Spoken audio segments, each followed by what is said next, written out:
Okay, looks like we are live. Sorry for the delay, people. Oh man, I was working later than expected. But 15 minutes. Let's get this show on the road.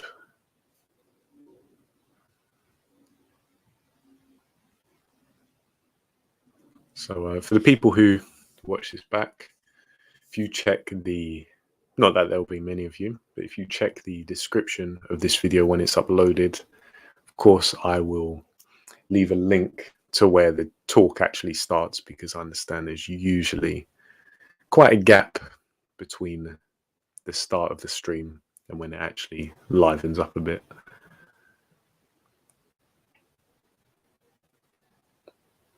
So in the meantime, I'm actually gonna...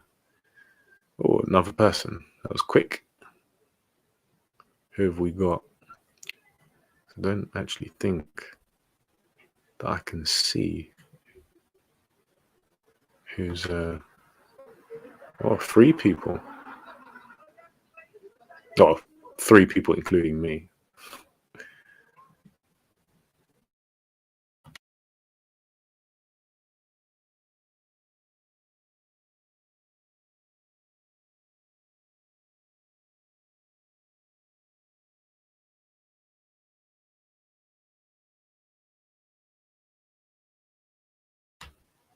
Okay, just had to readjust myself there, make use of the mute button.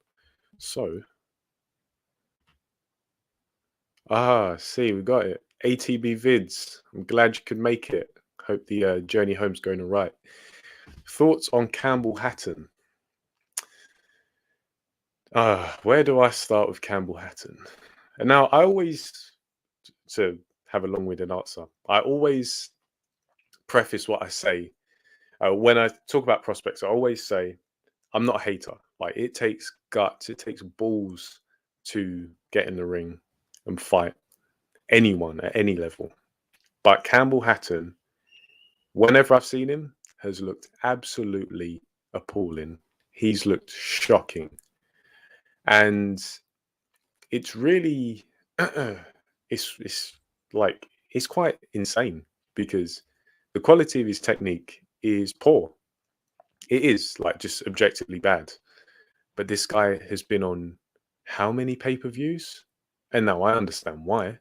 But whenever I've seen a pay-per-view since Campbell Hatton's turned pro and he's on it, I sigh.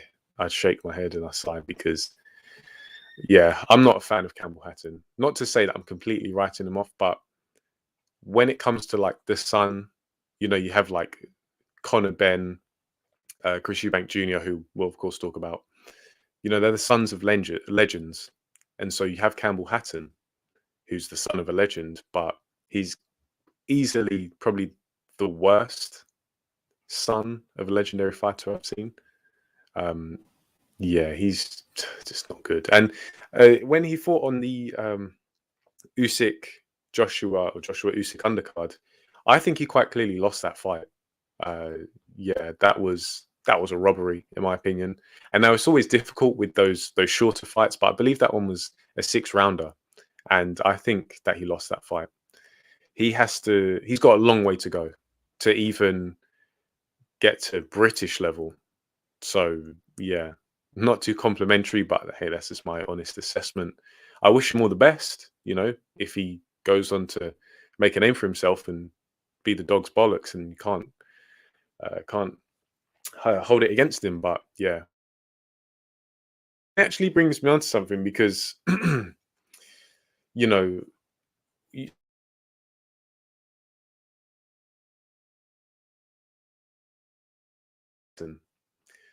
Conor Benn and Campbell Hatton were both kind of gifted platforms. They were just given it quite literally because of their name. Now, Conor Benn was an amateur boxer in Australia. I'm not sure what the Australian boxing amateur scene is like.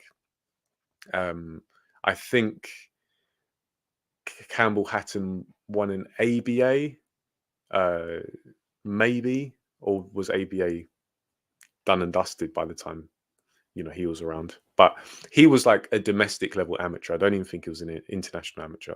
But then you have Chris Eubank Jr., who didn't have like a massively extensive amateur career. And I think he won like the Nevada Golden Gloves, maybe. I've heard that rumor. I don't know, but he was like not much. He wasn't a great amateur. He was like slightly higher level than Conor Benn and Campbell Hatton. And then he turned pro, and Chris Eubank Jr. was fighting on Mick Hennessy shows at Blue Water, I believe it was. That's not good form. That's not a good way to start your pro career. But then Conor Benn had his pro debut on the undercard of Anthony Joshua versus Charles Martin, a pay-per-view in London. And then Campbell Hatton had his pro debut on, I believe, the undercard of Whyte versus Povetkin 2, another pay-per-view. So when people say that Chris Eubank Jr. is only where he is because of his name, that's just not true. It's simply not true. And if you're going to point the finger at two people who are where they are because of their name, at least in part, it's Campbell Hatton and Conor Benn. Now, someone asked me about Conor Benn in the last live stream, and I'm quite impressed with him.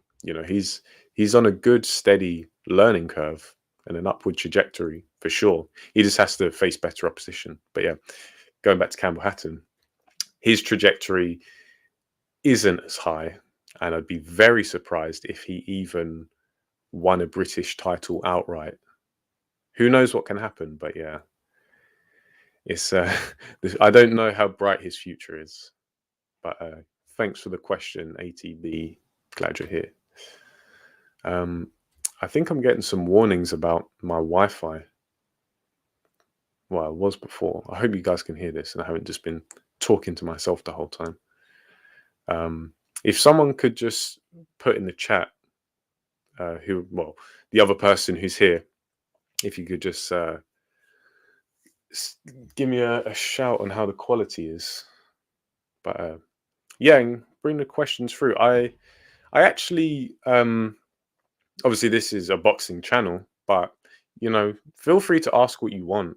I talk a lot about, in my personal life, talk a lot about training and exercise, like non-sport specific. So yeah, ask away, assuming you have any questions. But I just want these things to become like, Adrian, wicked, you can hear me perfectly. Okay, that's good. Oh, great. Pig Dog. I don't think I've come across you before. Nice to meet you, man. Thanks for tuning in. Let's talk boxing. I did say that the primary topics of this would be the boxing on the weekend. So Chris Eubank Jr. versus Liam Williams. I completely forgot that Keith Thurman's fighting Mario Barrios today, or on the weekend. So we can talk about that as well. Also, the news about Fury versus Whyte. We can get some early talk in, and we can shoot the shit a little bit. So, what do we want to talk about, people? If not, I'll just start talking about the weekend's boxing. Yeah, send your questions in if you have any.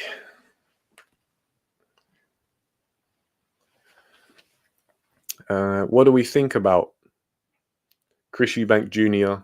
versus Liam Williams? Who do we have winning?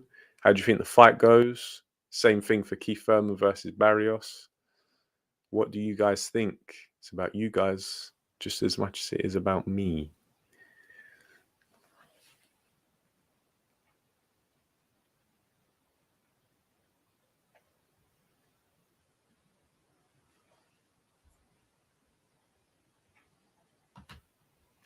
Okay, Adrian. Sorry, dude.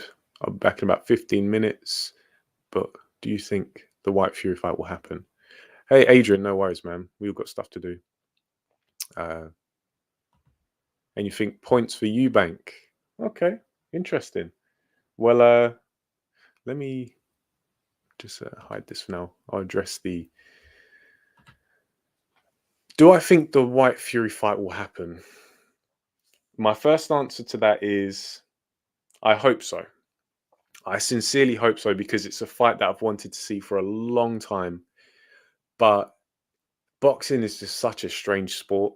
It's such a strange sport, and it's such a frustrating sport as well. But when it's good, it's great, and when it's bad, it sucks. But see, the thing is, it seems to be depending on which side you want to believe. It seems to be the last hurdle is White's money, and I can completely understand that because this is someone who's fought multiple times on pay-per-view, and you have to imagine that White has earned some pretty decent paychecks. Uh, it's probably been a while since I'd be surprised if he's had his largest paycheck recently because, of course, the situation in the world. Like, we don't have to get into it. It's obvious. The likelihood of him earning career high amounts in like the past 2 years is unlikely, I think. But he's used to handsome paydays. But see, the thing is, obviously, he's a top level fighter. Some people may not say he's elite, but he's top level. He's pretty much in the mix for, fighting the best in the division. So you can understand why he'd want to be paid accordingly and appropriately. But he's been waiting for a title shot for so long. For so long. You really have to ask yourself, if you're Dylan White, what do I value more? Do I value having a few extra million? We don't get to talk about that. A few extra million. Oh, I'm only getting 3 million, but I want 5. Not in that's in our wildest dreams. But with White, this little bit more money that he wants, because let's be real, he is being slighted. I know there's like rules and regulations on mandatory percentages, but then interim champion percentages. But he's just waited for a title shot for so long, specifically for the WBC. Maybe you just have to bite the bullet. Maybe you just have to say, look, you know what, Tyson, you're only going to give me chicken change, relatively speaking, but I want that title so bad, and I'm so confident I can beat you. Bring it on. Take it anyway. So, I mean, that's in an ideal world. It is nuanced.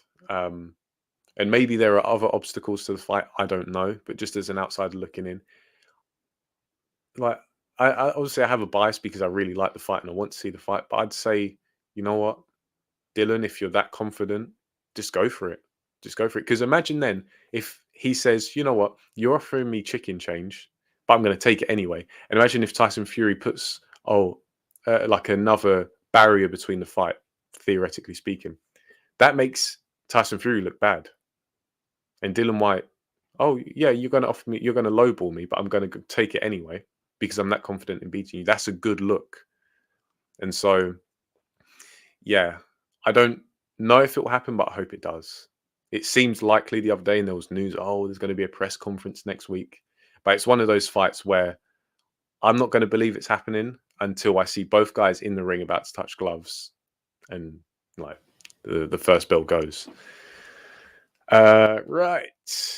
Adrian, you think points for Eubank? Interesting. Maybe when you come back, I'll ask you about that. Jordan Anderson, big up, big up. Liam Smith versus Eubank. Who wins? Now, I've been tossing this one around in my head for a little while. And you know what? There was part of me that, like, not long ago. I'll catch you in a bit, Adrian. I just seen your message. Part of me was thinking, you know what? I think Liam Williams may be able to just give Eubank some problems. Not necessarily beat him, but give him some problems because Williams he's tough. Since he's gone up to middleweight, he seems to have carried a decent amount of power. And he's got some skills. He's no like Welsh wizard, Welsh boxing wizard, but he's got skills. He's not a slouch, but just based on the Andrade performance, and now Andrade and Eubank Jr., different fighters, but I don't know. I felt like with Liam Williams, even in his best performances, there are certain flaws there that I feel like Eubank not only can capitalize, but he's like known for capitalizing. Like, I just feel like Liam Williams, his style complements. It's the type of style that complements Eubank Jr. And it's really no secret that Eubank Jr. he likes fighting people who come at him because it makes his job easier. Because Eubank Jr. is still an improving fighter, I want to say, but him at long range he's dog crap at long range.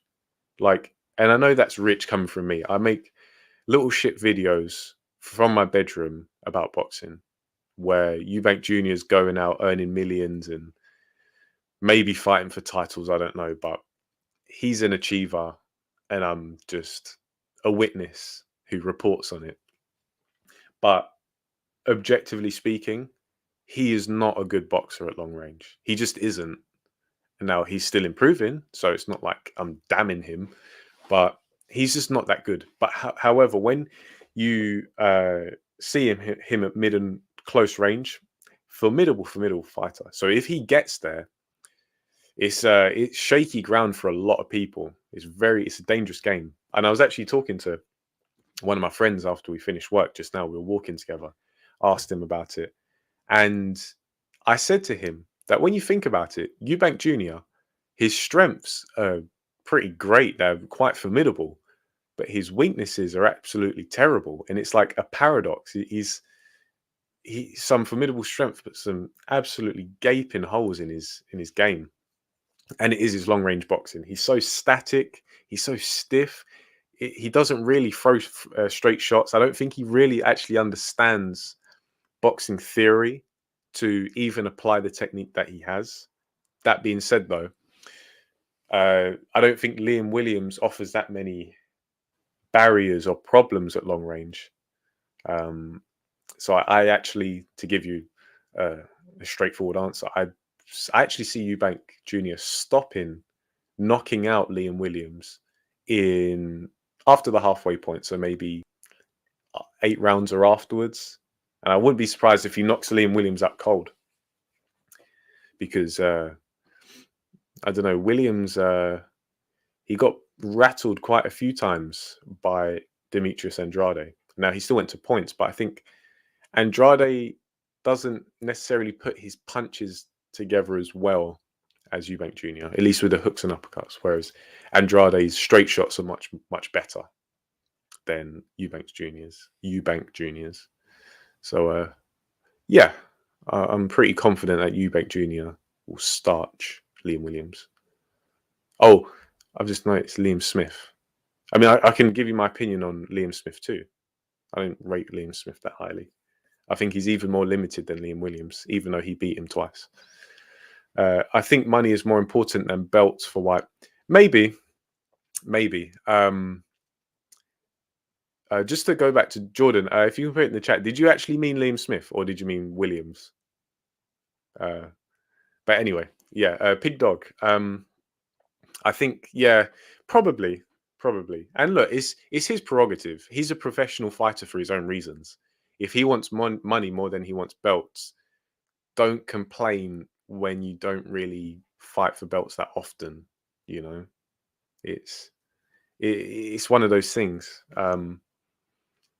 But okay, so you actually meant Liam Smith. I've just spent however many minutes talking about Liam Williams, but yeah, Liam Smith. I feel is a little bit more physically imposing, a little bit stronger than Liam Williams, but I'd imagine that he isn't as hard as a puncher. But I feel like Liam Smith, maybe his kind of high guard is a bit more. It's a bit tougher to break for Eubank to break. However, I would pick Eubank to beat Liam Smith relatively easily.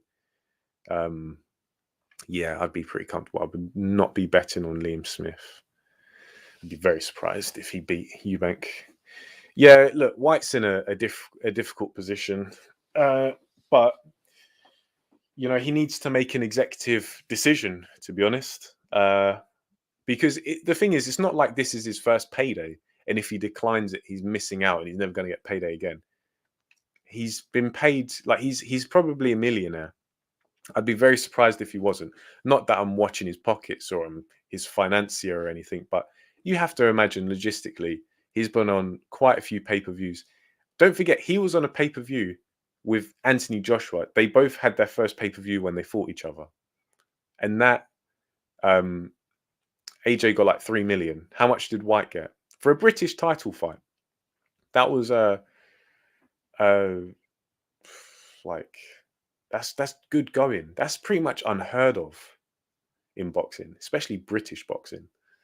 But White, yeah, he has to make a decision. He has to make a decision. I'm just wondering. Uh, yeah, I'll pound for pound. Glad you can make it. How you doing, bro? I'd be shocked if White turns down another opportunity for a belt. Yeah, yeah, because people forget about that. He turned down the chance to fight Joshua for the unified titles, and now you can probably understand why, because he claimed that there was a low ball offer for that fight. Um, but I believe, you know, I think the main reason that White didn't take that fight is because he's already fought Joshua and he ended up flat on his back, completely out of it. And Hatman says, and this is a good point. I don't know whether it's true or not. I don't think we'll ever know. But he says, or he suspects that White's punch resistance hasn't been the same since fighting Joshua. And you know what? I think that's a good point. I think it is a good point because we've seen White get stopped by Joshua, even though early on, I mean, it's always, I don't want to say always, but it's usually once you've warmed into a fight and it's still early and the fatigue hasn't set and you can take punches better. Because White was absolutely exhausted. I was exhausted watching that fight. That was just pure adrenaline from the opening round, just watching it. Imagine what it was like actually fighting it. So, and that was a brilliant fight. Absolutely brilliant fight. Probably like one of the fondest boxing memories I have was tuning in to watch that fight. The whole card was pretty good. But yeah, White, I suspect his chin has been dented somewhat. And that kind of, that's a fitting comment. Pound for pound, you can see Fury stopping White. Maybe, because Fury, he can punch when he wants to, you know. And my famous line from Hatman's live stream was, Fury's a big, tall, lanky ogre of a man. He is, like, his coordination is pretty bad, as you'd expect for someone of his size and dimensions. But you can't forget that this man is nearly 280 pounds and he's not slow. So if he winds up a shot and he catches you, just ask Deontay Wilder how it feels. I think Tyson Fury didn't get knockouts or like definitive stoppages that often just because of the way he approached boxing. He's a player. He likes to be a bit of a slick Rick and showboat and stuff like that.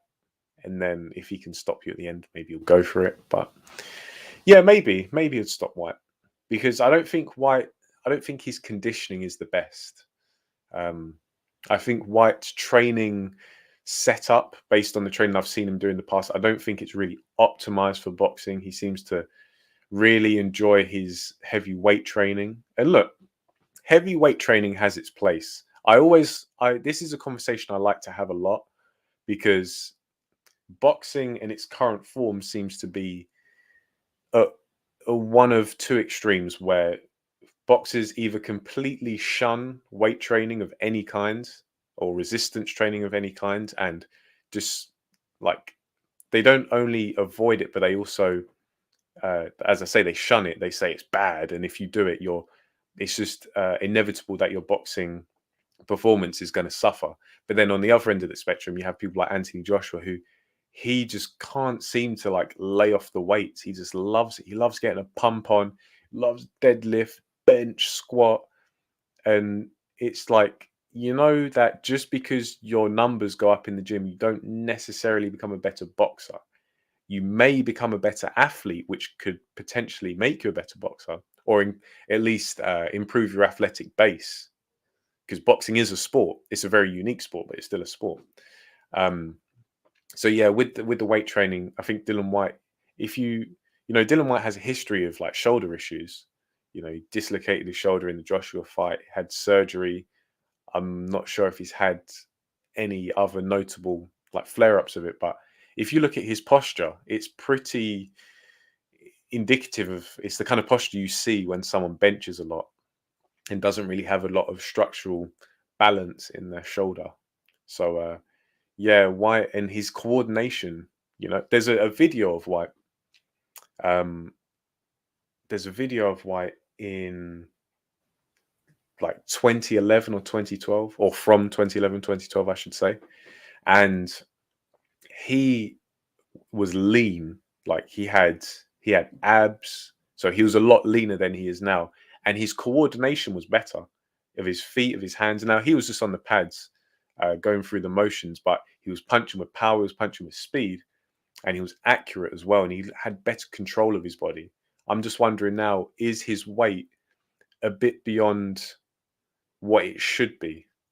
Because Dylan White's a big man, don't get me wrong, but like, what's the point of being bigger for the sake of being bigger? Bigger isn't always better. But right, Devon, how are you doing, bro? Good to see you. Bigging up everyone in the chat too. Adrian Remedy, great stuff talking about this. Oh, like the weight training.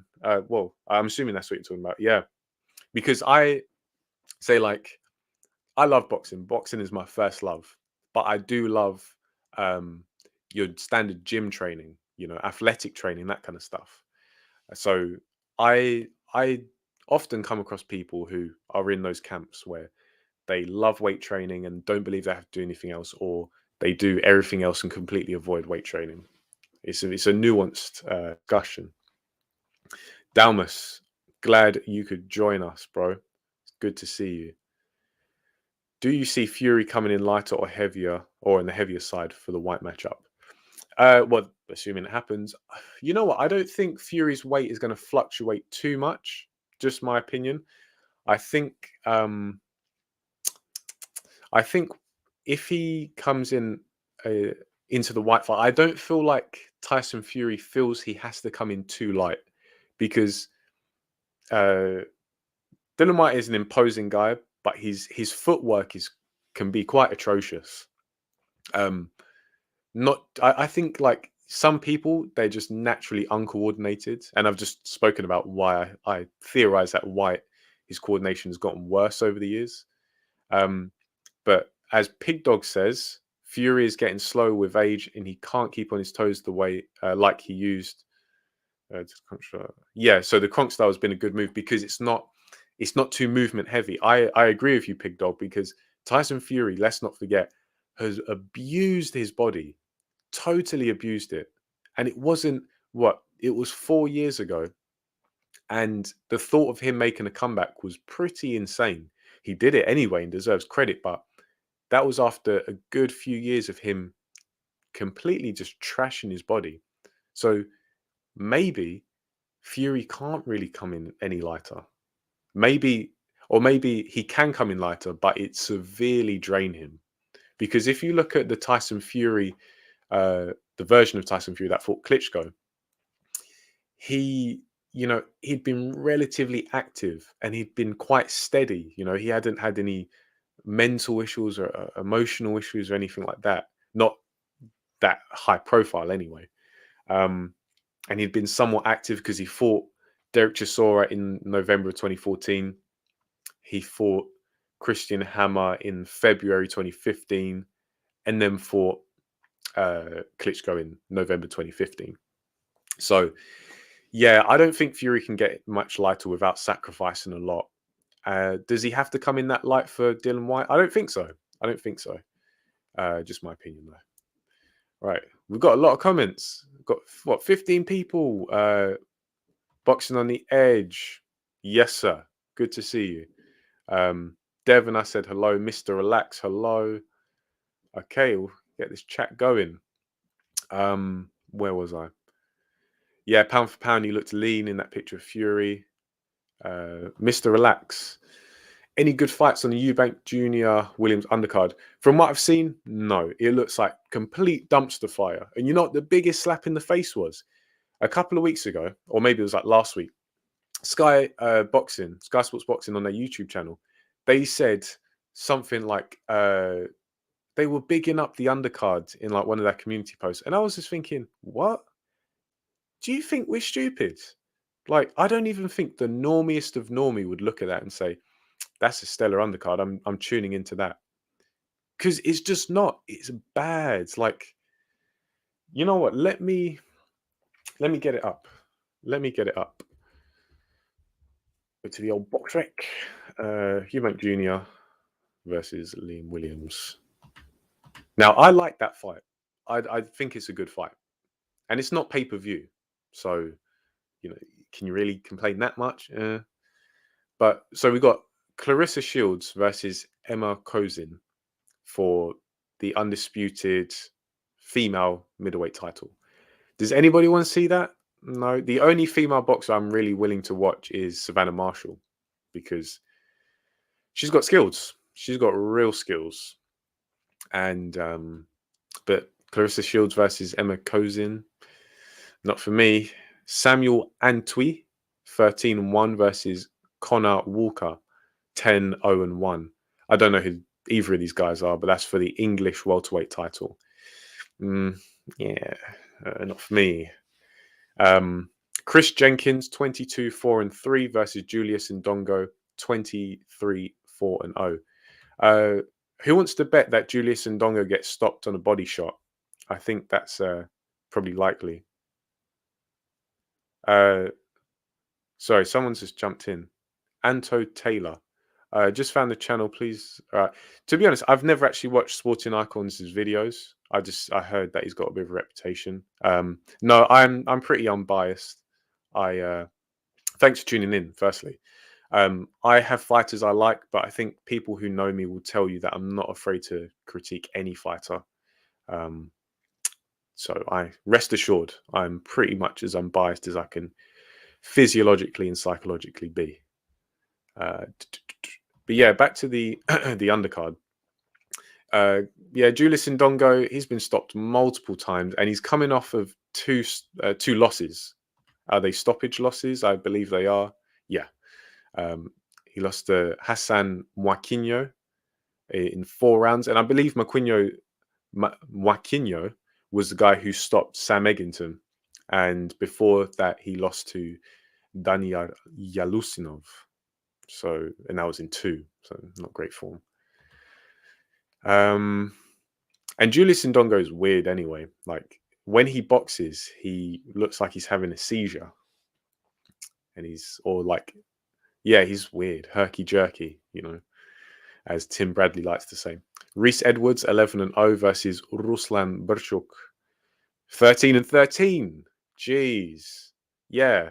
The less said about that, the better. I only found this out today. Otto Wallin, 22-1 versus Kamil Sokolovsky, 11-24-2. Now, Sokolovsky, we all know, he comes game and he will turn you over if you disregard him. But do we really expect Otto Wallin to struggle too much? I don't. However, Otto Wallin, you know, is not someone I'm going to endorse for certain reasons, but I think he's been getting a little bit too big for his boots. You know, look, he's a good fighter and he's kind of making a name for himself, but you have to be careful because look, you had a relatively kind of close fight with Tyson Fury where you bloodied him up. He beat Dominic Brazil, relative ease from what I saw. But Kamil Sokolovsky is not someone who you want to go in with and mess around or take your eye off the ball. But it's only over 6 rounds, so yeah, it's a short one. Harlem Eubank versus Vioral Simeon. Well, Vioral Simeon is another garden gnome in boxing. Me and Pound for Pound, we always talk about the heights of boxers, and Simeon is another. He's another garden gnome, another tooth fairy. But he's been stopped a few times, I believe, because I know Scott Quigg stopped him. Zelfa Barrett stopped him in his most recent fight back in August. But Harlem Eubank, I think he hasn't. It's been a while since he's fought. Actually, no, he fought in Latvia back in October against someone who was 7-11-1. Yeah, he hasn't really fought anyone good. So this will be a step up for him. But Steve Robinson, 4-0. Shane Gill, 0-1-0. Caroline Dubois, nice. Moral of the story, it's not a good card. It's not a good card at all. But the main event is decent. It's good. It's a good main event. Yeah. Where was I? Fury. Wow. I didn't think that I'd have to struggle to find where I was. All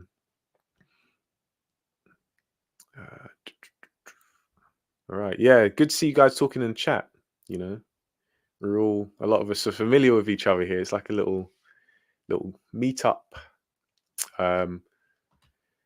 Fury will destroy Lillian.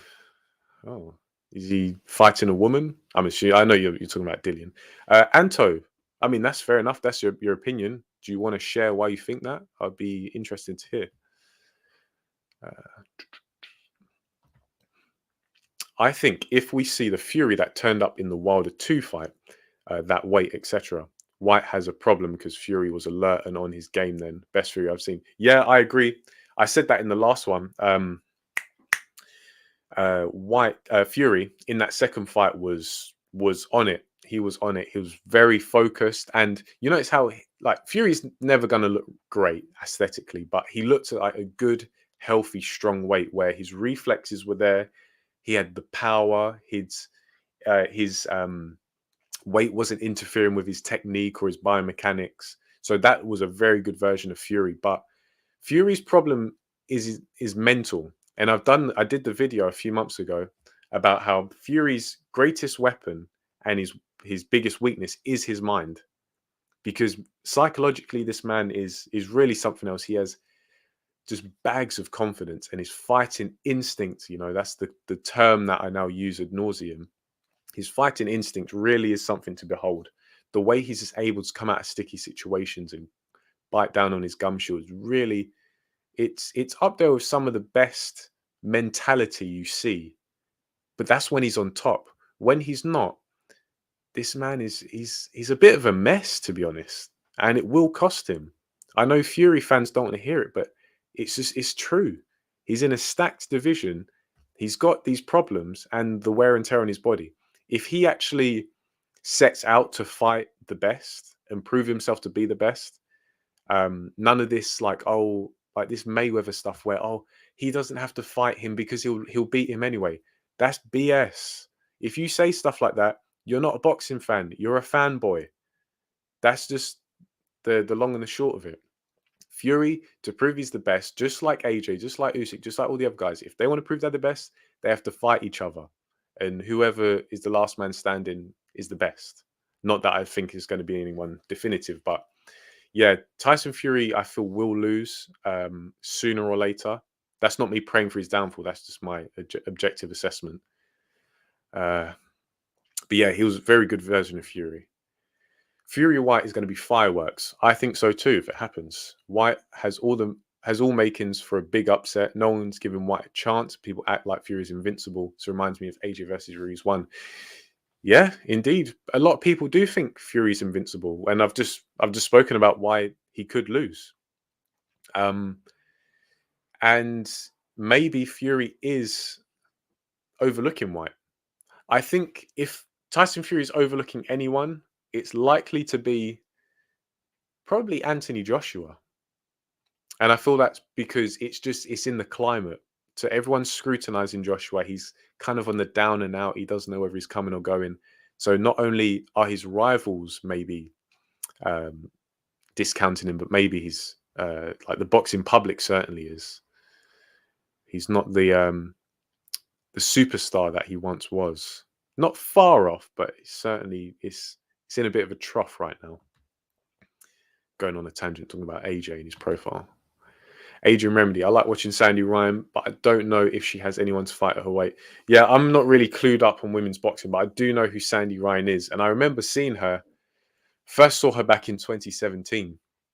And she was like a good amateur, but the talent pool in women's boxing is just so low. It's so shallow.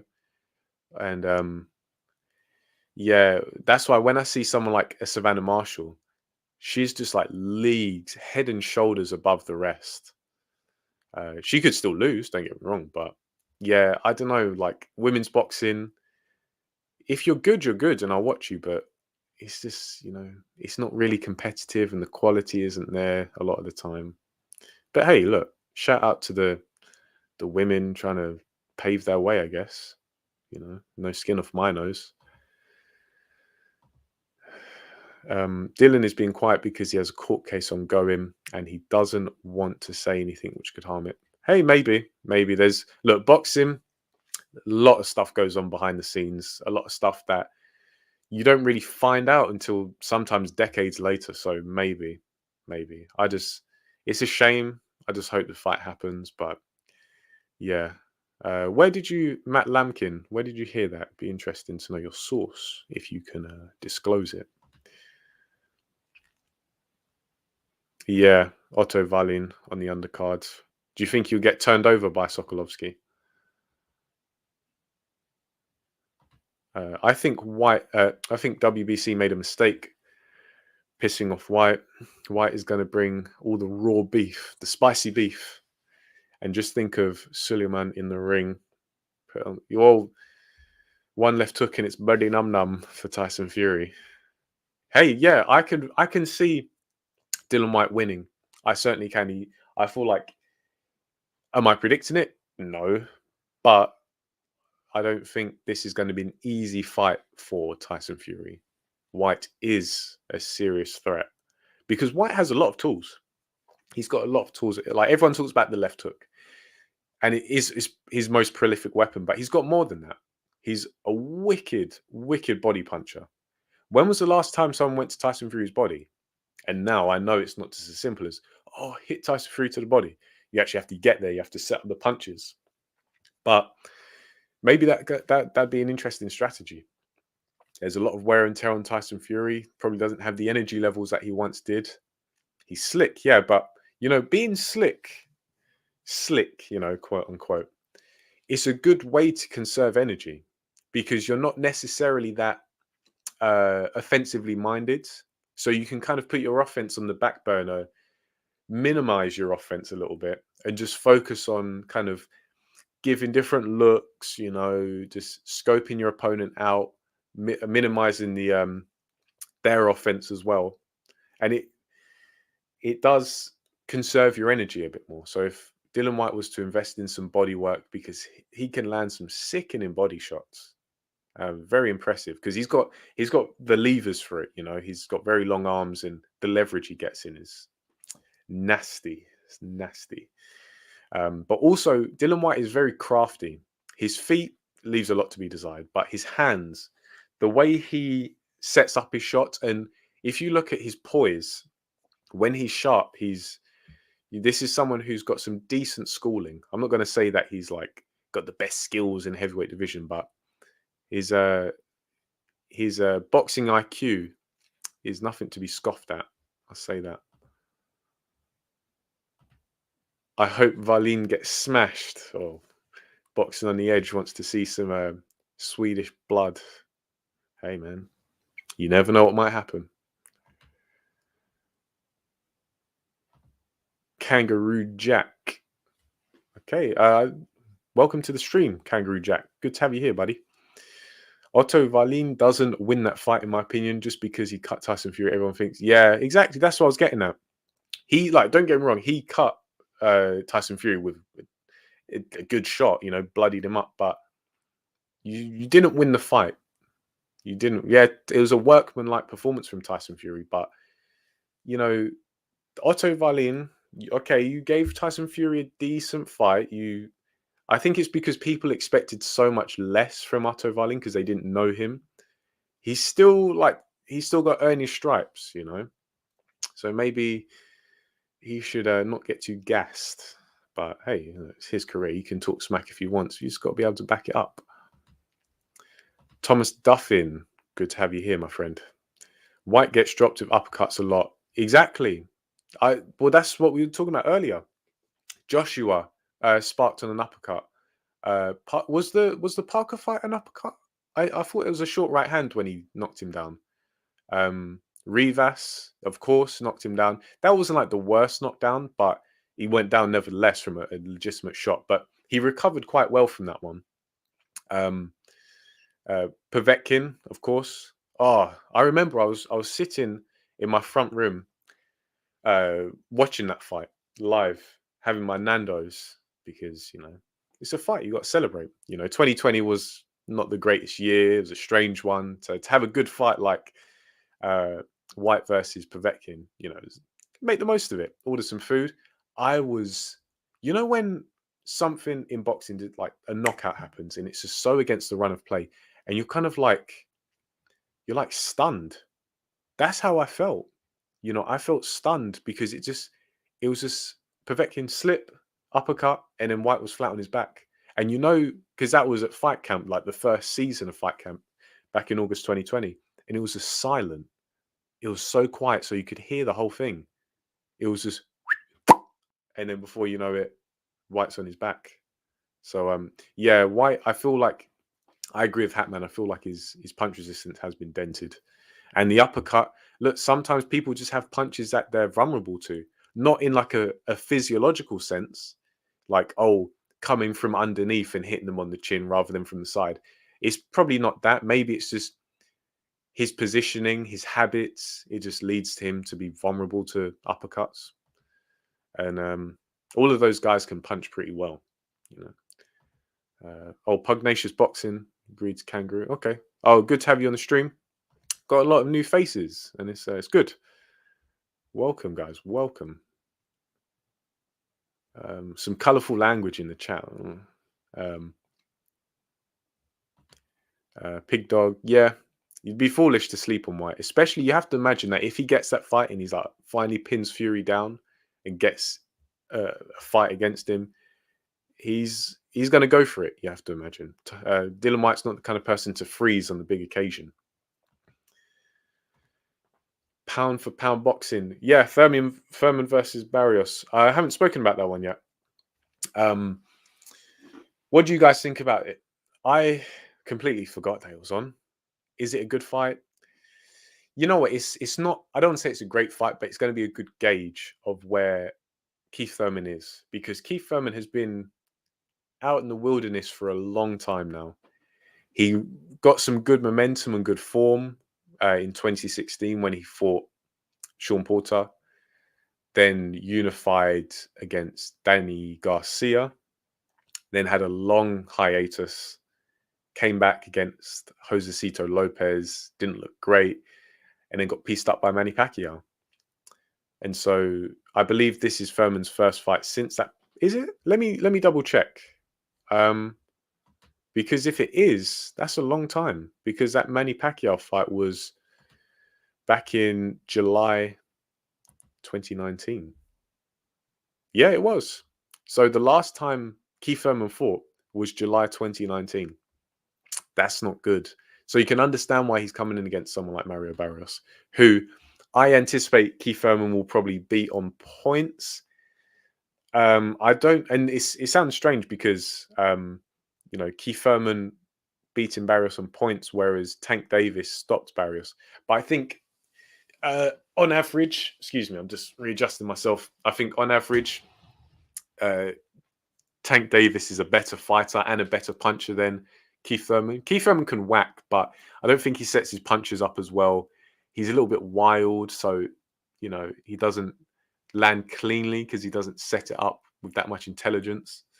And on top of that as well, I imagine he's going to be quite rusty. And Barrios, he's not a great fighter. And Barrios, not a lot of people didn't know this, but I outlined this in the Barrios Davis video I did. Barrios, I believe, started at bantamweight or super bantamweight. So he's a small guy. Let's see where he started his career. because I believe he was fairly young. He might have been like 18. Yeah, Mario Barrios, who is fighting Keith Thurman this Saturday at uh, welterweight, I believe. I don't know if there's a catchweight. He started his career at 122 and 1/4 pounds. That, just to put it in perspective.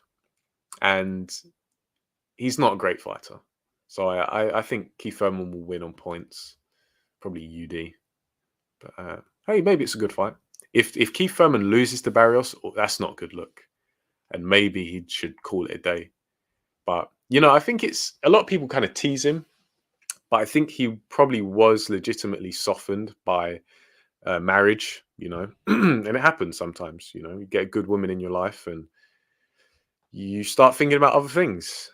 You've made a bit of money. You're a unified champion. You've just got married, probably getting a nice place, thinking about having kids, and the thought of getting up early in the morning to go train and spar and get punched in the face. You're like, I don't know if I'm one time anymore. I'm just becoming sometime. I don't know. G-Man, salute to you. Hope you can stick around and talk boxing. But yeah, good to see you. Nevertheless, I don't think anyone beats Tyson Fury at the moment. Maybe if Fury has an off day or on the office, at the office mentally. But Kangaroo Jack, I don't know. I don't know. I mean, look, you're entitled to your opinion, but what I see of Fury, unless he takes a leaf out of Mayweather's book and picks his battles very carefully at the right time, if he's going out there gung ho saying, "I'll fight you, I'll fight you, I'll fight you," I think he will lose eventually. Do I think it's likely? Well, if you wanted a percentage chance, I don't know if I can give you one. Maybe Tyson Fury will go undefeated. Who knows? We don't know until he's fought his contemporaries, and the majority of his contemporaries. But a lot of people waiting for those belts after this. Dubois, Joyce, Hergovich, Joshua, Usyk, Yoka, etc. Everyone will lose. 100% agree with you. AJ has a big chance to beat Fury. Yeah. That's, as I say, this is my opinion, but I've always felt that AJ has a good chance against Fury. Mostly, partly because of Fury's perception of AJ, but also just the way AJ fights. I don't think if AJ can find a way to marry, say, his outside boxing performance in the second Ruiz fight against, he needs to find his tenacity. He needs to find his fire like he had in the Dillian Whyte fight. Because AJ in that Dillian Whyte fight compared to AJ, say, in the Usyk fight, they're completely different. It's not even like an evolution. It's a stark difference in terms of mentality. He's upgraded in terms of skill, absolutely. There's still work to be done, but he has evolved. But mentally, and I almost want to say spiritually, it's like he's been watered down by all of his kind of PC persona, sponsorships, MBE, all that stuff. You're a fighter, fight. Get your fire back. Where's your pride? Don't have to be reckless, but when you get hurt, don't panic. It's strange because he got hurt in that Dillian Whyte fight and he didn't panic. He showed up on the ropes, he waited out the storm, and he gritted his teeth.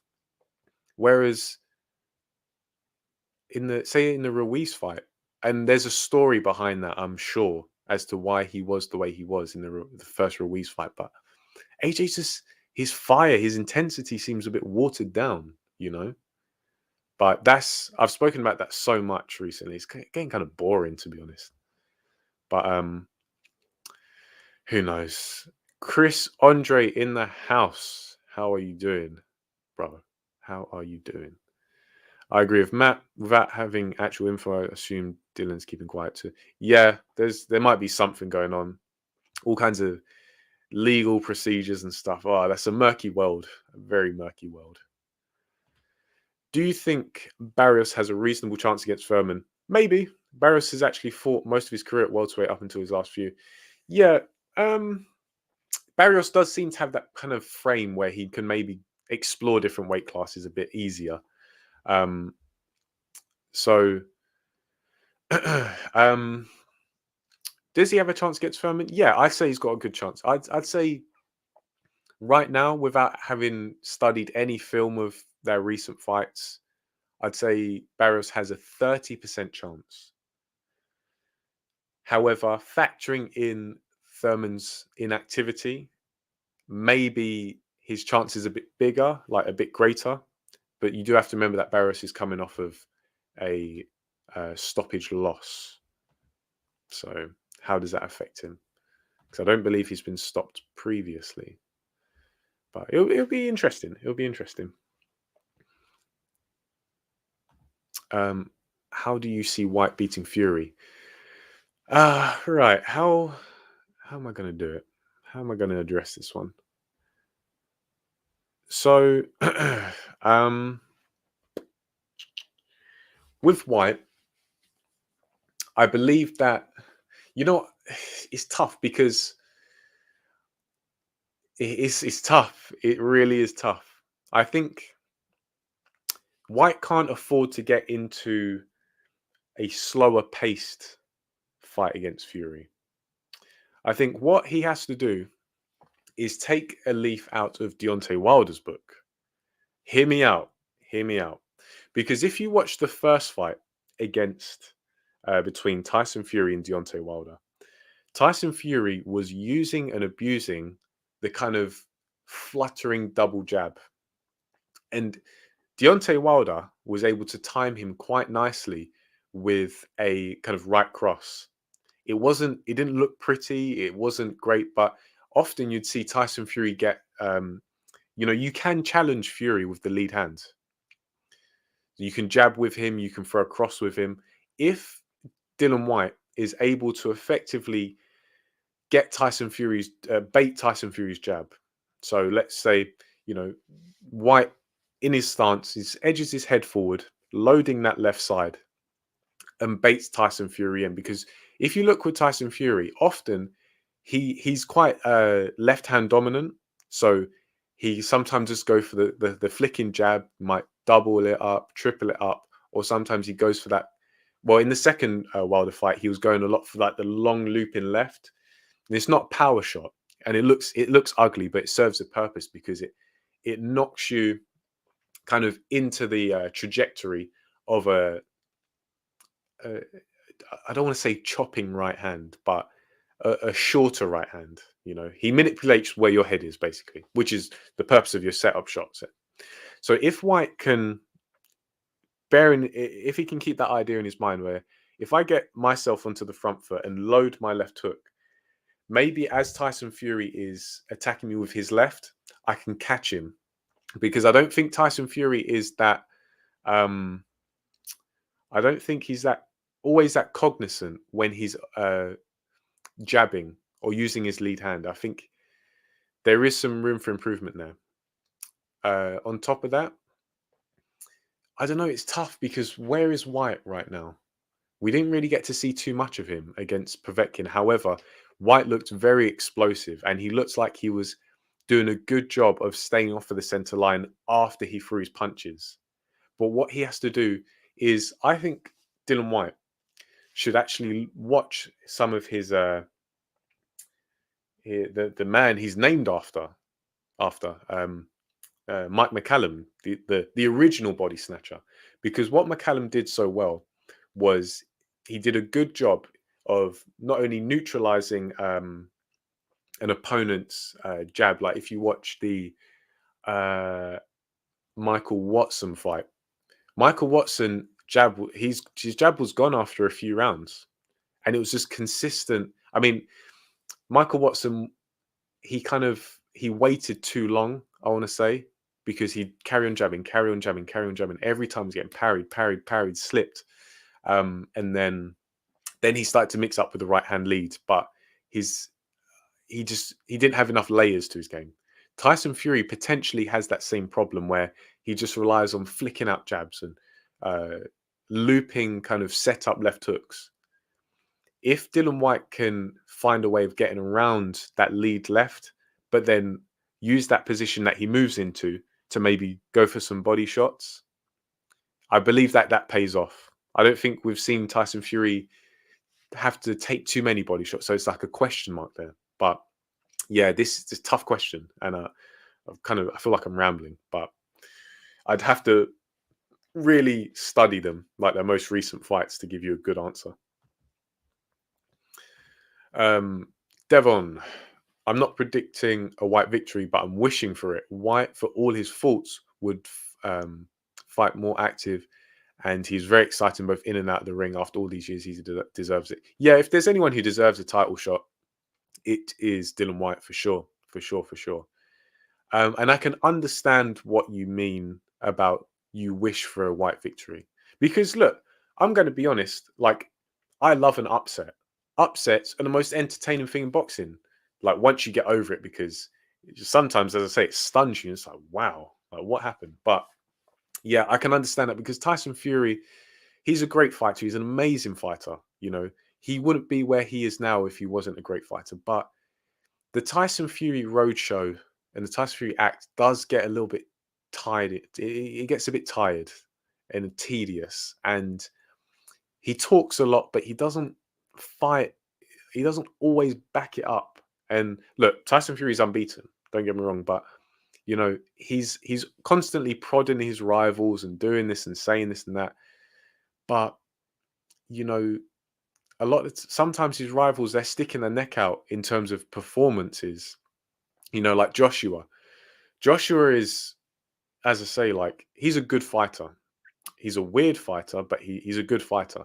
He's fought consistently high opposition over and over and over again for many years. And that's what happens. You lose when you do that. So, yeah, Tyson Fury, like, if he wins, he wins. If he loses, he loses. But I can understand the attitude of people hoping that he loses. All I'd say is, like, if you're in a position where you're making predictions, just don't let it cloud you. Which I'm not accusing or saying that will happen, but you just have to bear these things in mind. Silver Fox, loving this. That's great. I hope you're talking about me rambling on about boxing and not something I'm missing in chat. Hey, if you're loving this, that's what I love to hear. So good to have you here, my friend. Good to have you here. TMT, how you doing? Whyte and his team have been opening their mouths all day long about their court case for months, but all of a sudden they can't speak a word about it. Yeah. I see. I don't really know about it, because Dillian Whyte is another person. I've just been talking about Tyson Fury, and I find him quite tiresome these days. Dillian Whyte's another one. I don't really. Maybe this is a fault of mine. Maybe it limits my insight into a certain fighter's current psychological state. But Tyson Fury and Dillian Whyte, I don't watch their interviews anymore. I just find them too old, you know. Bring me something new, you know, something interesting. They say a lot of the same stuff these times, and yeah, I don't really follow their interviews too tough. But Beterbiev and Joe Smith Jr. in negotiations, apparently. That's interesting. That's interesting. Who would you guys pick to win that? Beterbiev versus Joe Smith Jr. Joe Smith Jr. He's carving out his legacy. But Beterbiev, talk about, that's Chechensky sila.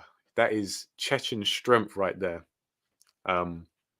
He is just an animal, absolute animal. Now, his skills are maybe not where his athleticism is, but he's no slouch. Like, I feel like we see Beterbiev and people kind of nitpick, because Beterbiev, his skills, he can be outskilled.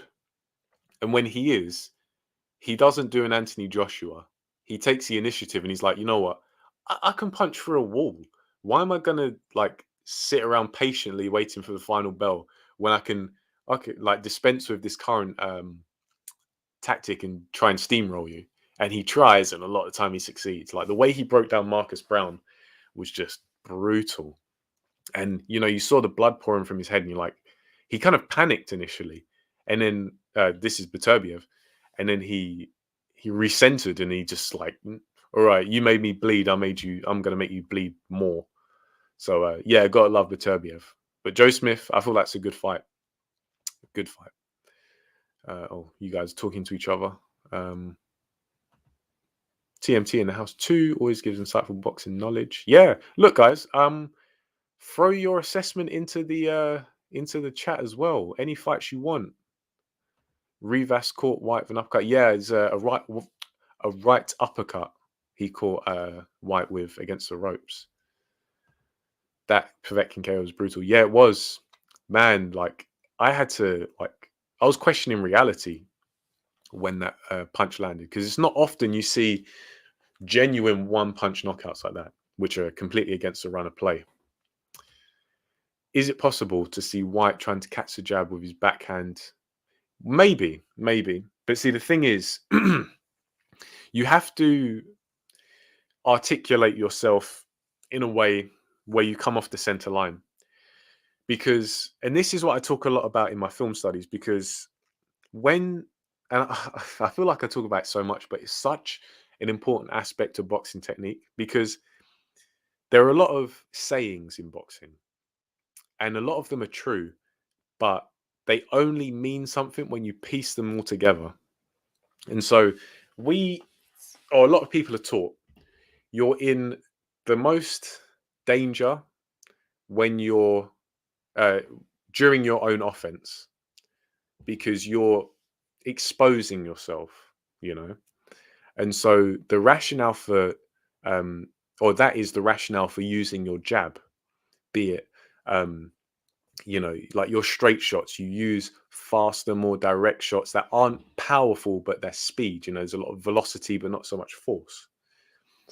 You use those shots to manipulate the positioning of your opponent and to get them in a position where they're limited, for example. And then you can more safely, I'm not going to say it's completely safe, but it's safer. But see, the thing is, people then assume that, okay, if I use the jab and I don't intend to put power into it, it's inherently a safe punch. That isn't the case. When you're jabbing, you have to be mindful of the fact that you're most likely going to incite a reaction from your opponent.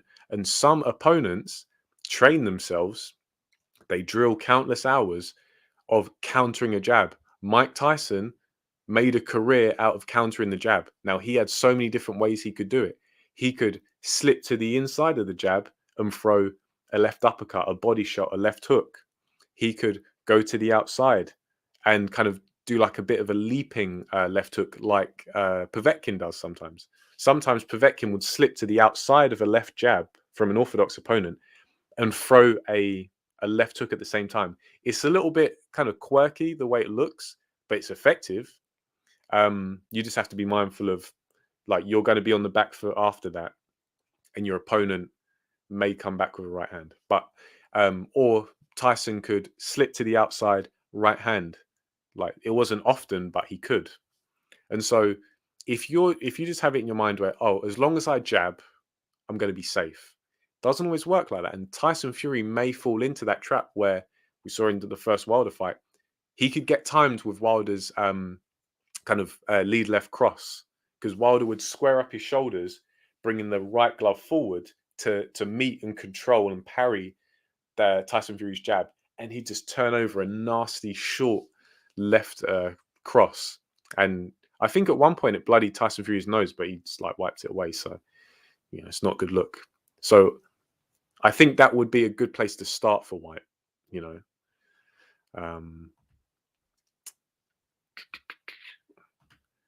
Vali needs to be alert first third. Yeah. Sokolovsky will be all over him like a cheap suit. Sokolovsky, because Sokolovsky's game, man. A tough pole. And would this be Sokolovsky's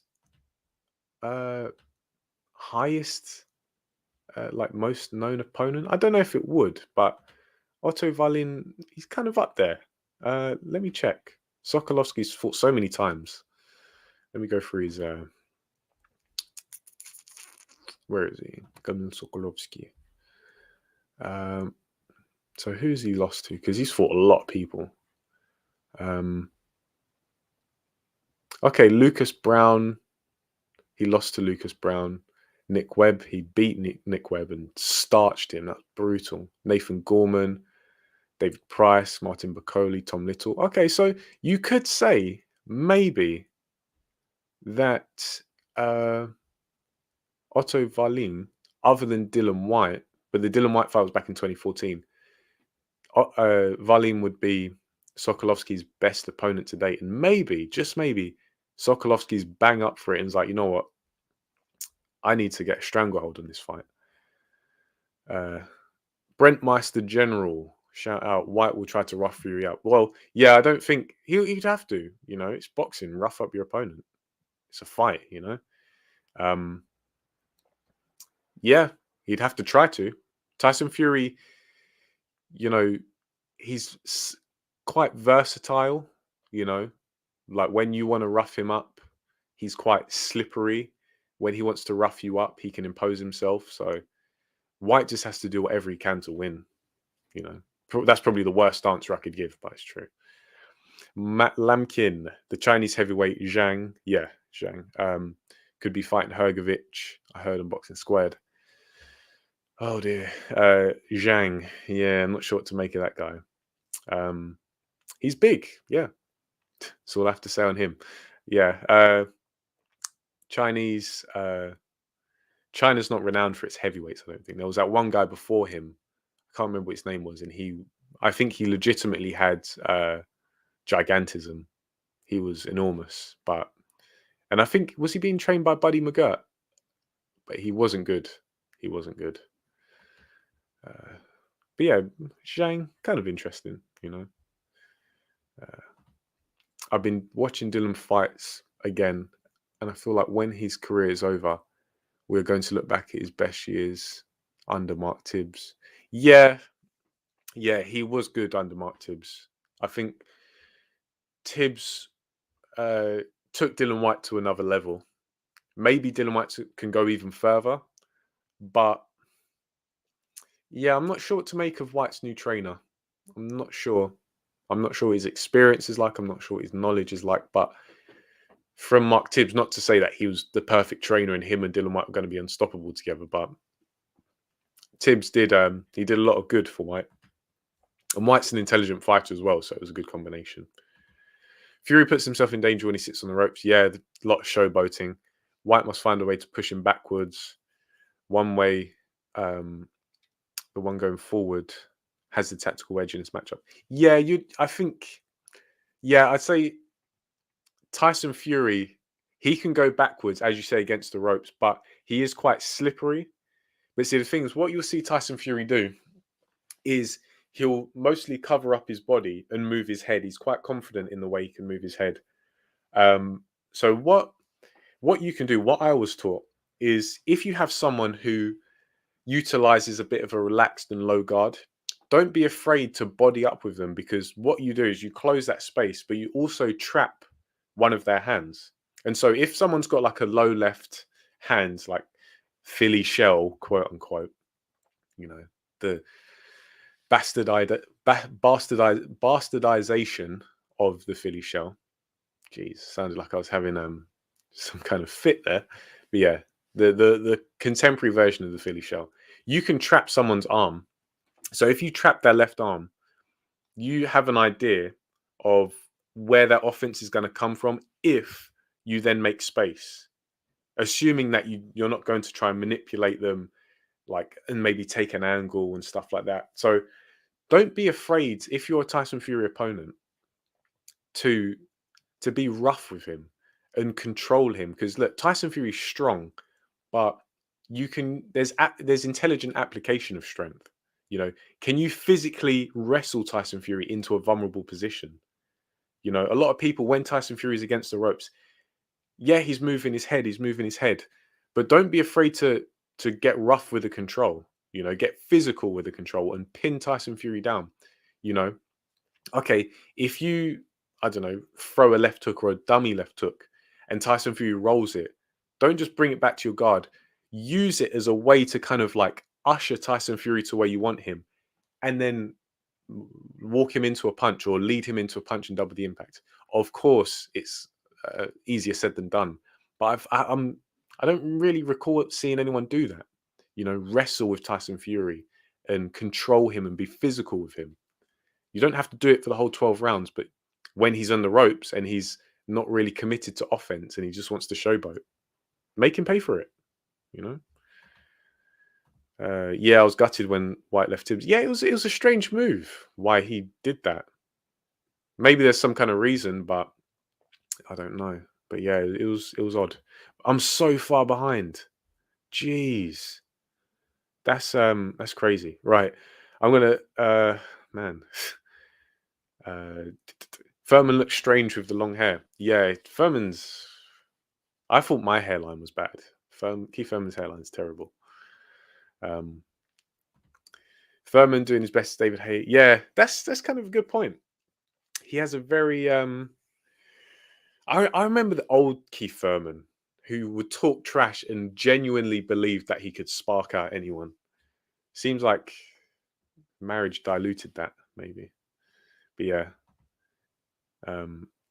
Wasted. Well, I think Furman's quite injury prone. I think he's had some shoulder issues. And for someone of Keith Furman's technique, which is very Keith Furman he's not a smooth puncher. He's got natural power, but he's like David Hay. His power doesn't come smoothly. Like Tommy Hearns, for example. Tommy Hearns had the leverage, he had the technique and the mentality, of course, but it was so refined that he could, you know, bam, and it was like smooth. Whereas when you look at David Hay, when you look at Keith Furman, yeah, they punch hard, but it's like they're straining. Look at David Hay's face when he punches. Look at whether he's training, whether he's hitting the bag, hitting the pads, fighting. He's straining, like there's so much tension. Like in boxing, being an athletic sport, it's athletics. It's an expression of athleticism, of course, intelligence, but the athletic base. To generate a lot of power, a lot of the time, you have to be relaxed prior. And, it's like, it's more fluid. And if we talk about technique being probably the biggest contributor of power, you want to be able to very smoothly transition your weight and shift your weight and accelerate your weight. And it helps to be looser. If you're tense, like I challenge you now, tense your arm. So biceps, triceps, shoulders, forearms, hands, tense it and try and punch. Doesn't really work, even if you do it with good technique and put your body into it. Whereas if you're relaxed and you're flowing and you have good degree of relaxation, and you just focus on your technique, bam, bam, bam. And if you prioritize that good body control, a lot of the time the power comes anyway. Furman has a career in the pundit game. Yeah, I've heard people say Furman's a decent pundit. I haven't really heard too much, so I can't judge. When Furman is 60 years old in his bed and his wife is no longer hot, I don't know. His wife is pretty stunning. I think she's going to look good for a long time. You got to give it to Keith Furman. He did well. He's going to regret not fighting more in his prime. Yeah.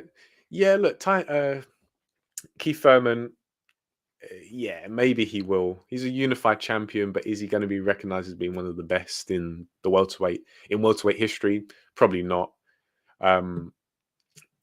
Yeah, but hey, it's priorities, man. Like some people, not many, but some people, they live for boxing, and they're not interested in anything else. And sometimes they make it, sometimes they don't.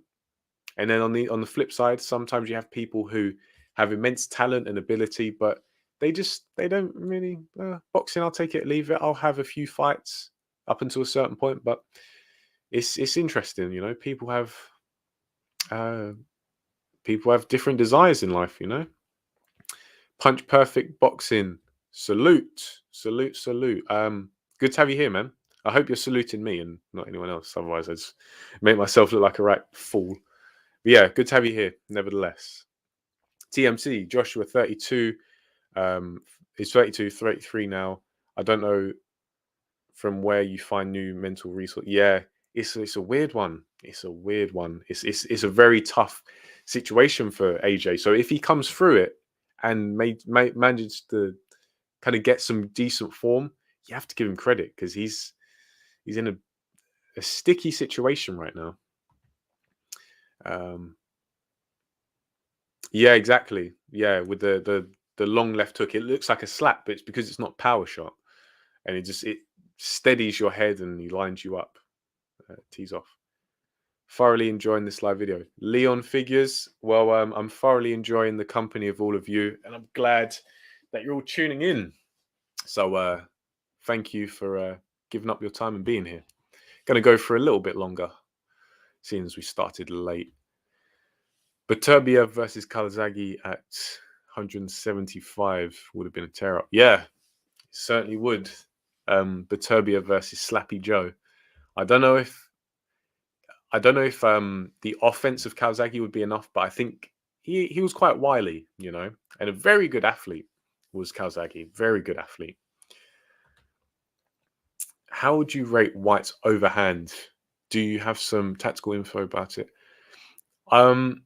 Whyte's right hand in general, I'd have to get back to you if you want like a specific breakdown on his overhand. But for the most part, Whyte, his right hand isn't great. Oftentimes you'll see him, he's very front foot heavy. And what that does is it basically means that your left side is loaded and your right side is unloaded. And so your right hand essentially becomes a setup because it like biomechanically just can't generate power. Because when you consider that power comes from the acceleration of your body's mass through punches, in your stance. If your weight is always on one side, that means only one side's going to have power. So, and what I've seen of Whyte, as I say, is very front foot heavy. But you see it because what is Whyte's best punch, his most prolific punch, is his left hook, because he can rip it back with some serious force. But the right hand is mucky, man. It's mucky. I've never really seen Whyte do that well with the right. I feel like when Whyte's right hand is better when he uses it as an uppercut or a body shot. And everyone has punches that they prefer. Leon Figures, I think Whyte might just say F it and steam into Fury the same way he did Perfecting. Maybe, because that's what he did. He was just like, you know what? I just got to go for it. I just got to stun the old man. And that's what he did. Povetkin had no idea what hit him. But, okay, Whyte did not brawl pub style in Povetkin 2. He, you know what? He was aggressive. He had the aggression of a pub brawl, but his technique was quite sharp, I have to say. Mike Tyson defo got that jump and shovel hooks from Dempsey. Maybe. And this is the thing. It's like boxing. It's weird. It kind of goes through waves. That's what I've noticed. Like I haven't been on this earth for very long, but if you look back and you look at the quality of boxing, it seems to go through waves and peaks and troughs of not just the talent, but the understanding of boxing. And that's what the people who come before you, you're there to learn from them. However, you have to remain critical of every single source that you learn from, that you take information from, and you have to be critical of that information and do what Bruce Lee said. Take what is useful, discard what is not, and add what is uniquely your own.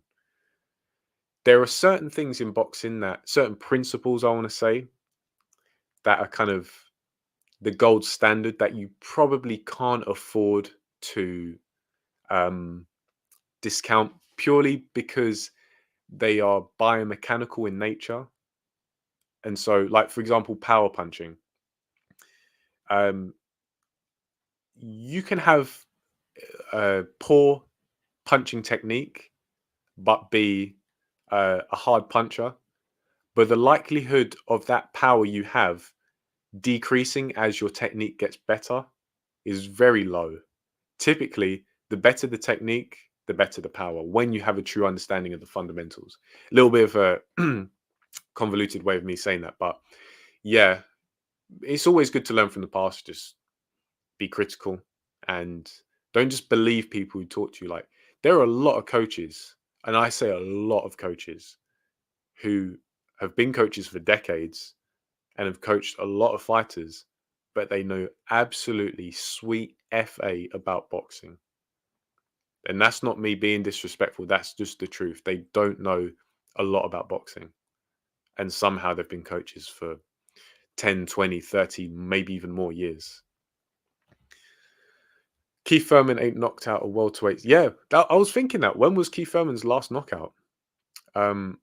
He has a couple of technical stoppages, but his power ain't as advertised. You know what? I think it depends a lot. Because as I say, Keith Thurman doesn't set up. I think Keith Thurman is a legitimate puncher, but he doesn't set up his shots too well. He's quite wild and he rushes. Not the most intelligent fighter, or not. He doesn't set up his punches consistently. However, when you see Keith Thurman, if you trade with him, he will most likely get you. But that's because you're kind of offering the punch to him, and he doesn't have to work for it. I think Sean Porter, when they were just scrapping, and Keith Thurman, even though he had his back against the ropes, he just ripped a few shots and had Sean Porter doing a little bit of a funny dance. Dubois is hoping for the Trevor Bryan fight. I've heard Trevor Bryan's name for so long now, and I still haven't watched him because he was part of that whole WBA saga, and it was like a circus. It was because it was Manuel Char, Trevor Bryan, I believe, Fraser Kendo, who hasn't fought since like 2014. All these names, and it was just bizarre. Like, it was absurd, and it was just Trevor Bryan. I'll have to check him out though. I can't crap on him. I haven't seen him. Thank you for the quick breakdown, lol. Thumbs up. Hey, thumbs up. Whyte is quite lead hand dominant. Yeah. We'll have to work on his backhand for his camp. Yeah, but see, the thing is, it's something that how quickly can Whyte pick it up? Because it's literally another dimension to your boxing stance, and therefore your technique that you have available, the punches that you have available. So it all starts with being able to correctly rotate your weight from, say, the front to the back or from the center to the back. Can you do that with good technique? Because if you can't, and it takes a long time to learn, because that's like the backbone for the punches and slipping off the center line. Yeah, Whyte's got a lot of improvement to do, but he does have some formidable weapons. Dillian Whyte versus Ray Mercer, fancy fight. Oh man, that's tough. I think that's a genuine 50-50, and I may even side with Ray Mercer. Maybe. I have a feeling that if they were to trade left hooks, maybe Ray Mercer's would land first and shake Dillian Whyte up. That's a tough one. That is a tough one. But yeah, I want to say like 51-49 in favor of Mercer. Also, Whyte's balance isn't as good. Yeah, see, that's the thing. It's when you, just to go back into like the training thing, when you want to balance your training economy, and so you have, say, these top level fighters, they have dedicated strength and conditioning, which is separate to their boxing training. And now for some people that works fine. It works, no issues. Fair enough. But then other guys, it's I feel like people underestimate the amount of development you get from traditional boxing training. And maybe I shouldn't say traditional boxing training, because I feel like people have a certain perception of boxing training and what it is. Hitting the bag I don't think a lot of people don't use boxing equipment the right way, because a lot of people use boxing equipment the same way across the board. But you can just look at the boxing equipment and you see that it's inherently different.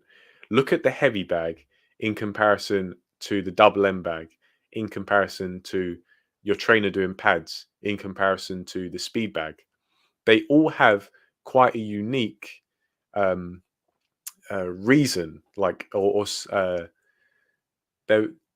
the utilization of them is very unique. For example, the heavy bag, if you want to develop power, lay into the heavy bag, practice punching hard on the heavy bag.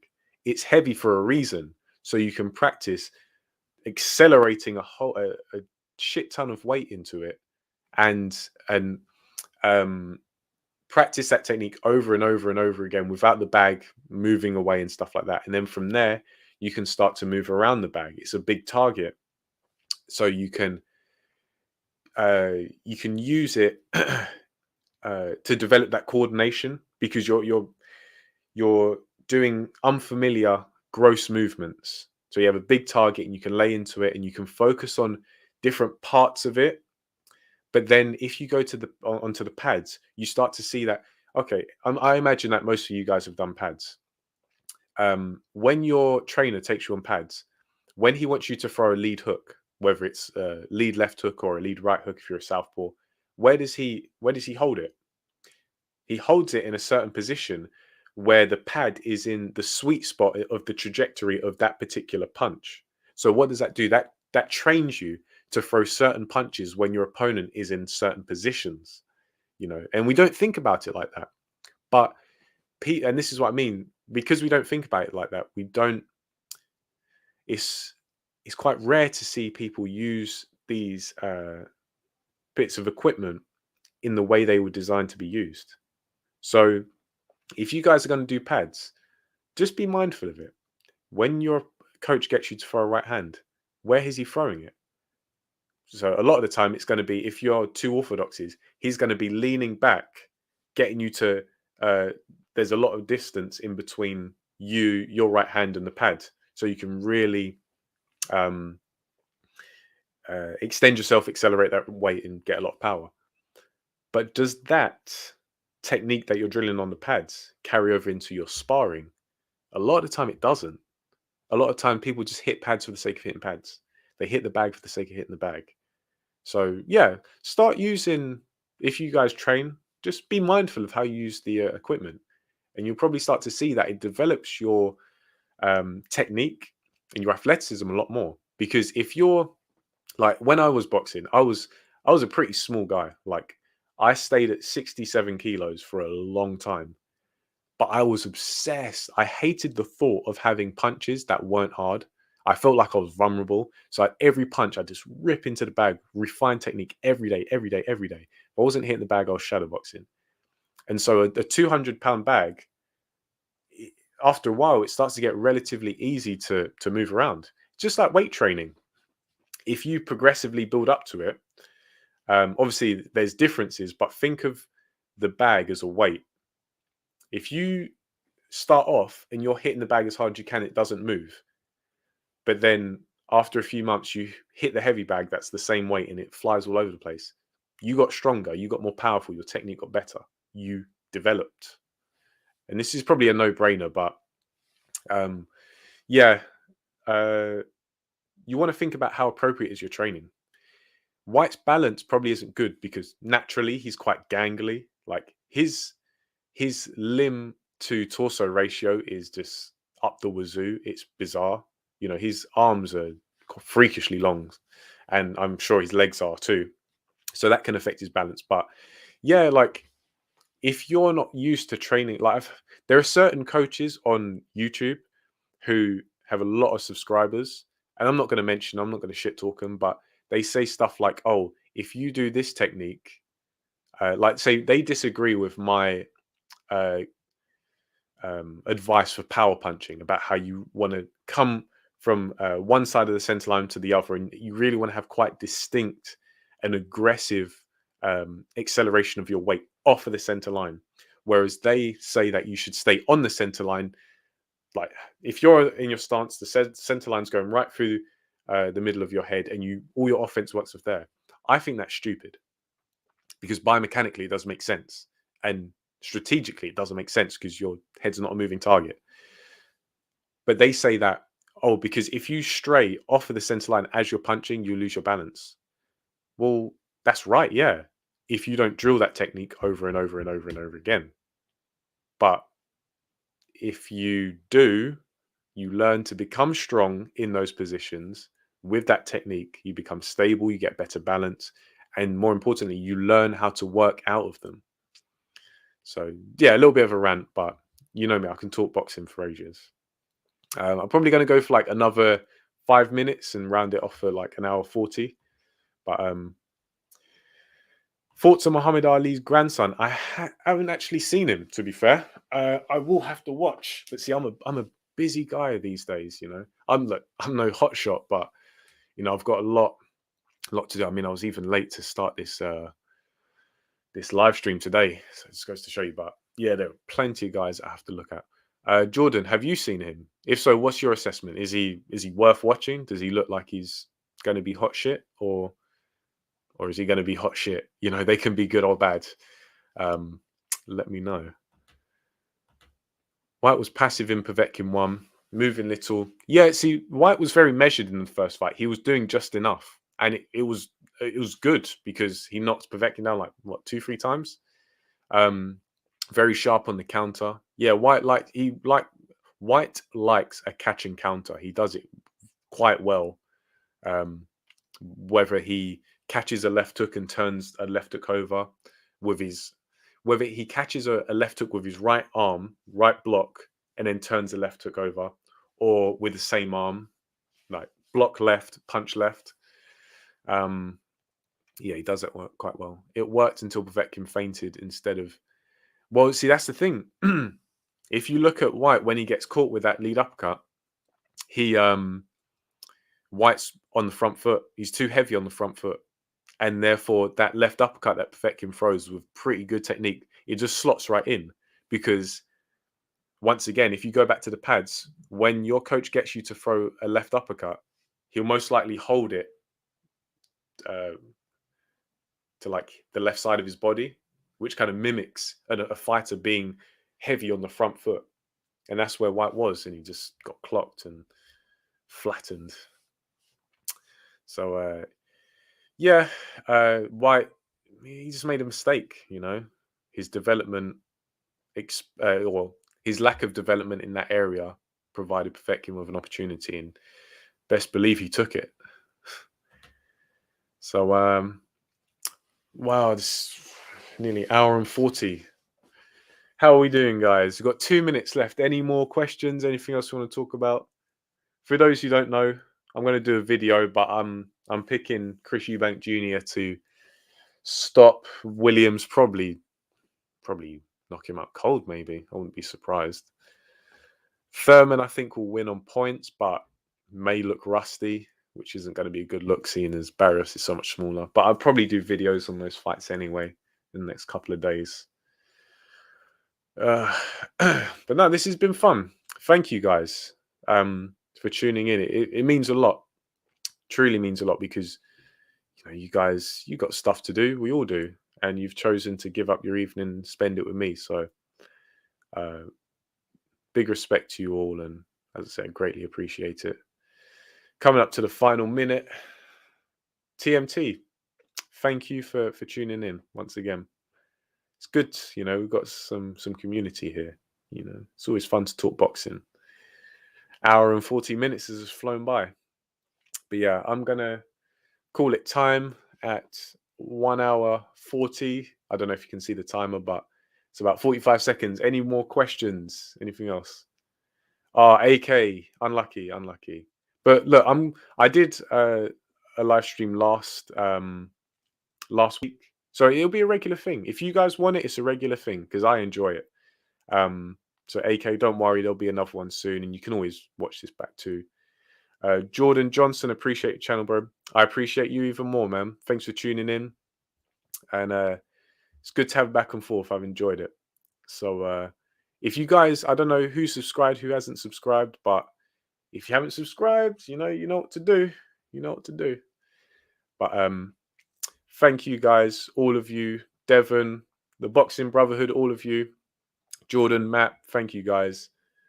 Fight Instincts Film Study. Oh, that's abstract. Fight instincts are instinctive, but I'll see what I can do. That's just an idea I'll play with. But for now, guys, I'm going to eat. I'm going to chill out.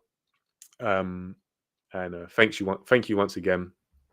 Hope you enjoy your weekend. Enjoy the boxing, and I'll catch up with you shortly. So have a good night, people, and all the best.